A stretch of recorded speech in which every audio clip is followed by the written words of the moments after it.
Welcome back to another technical deep dive here in the debug zone. Today we're tackling a big question and breaking it down with insights from other users.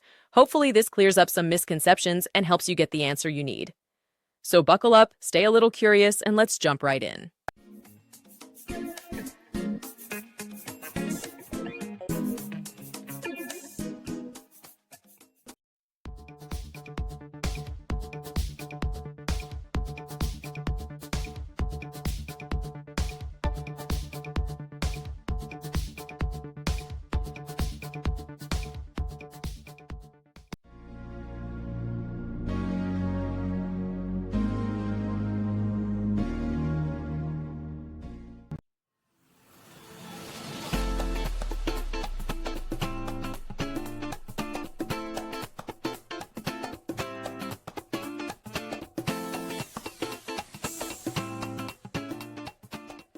And that's a wrap.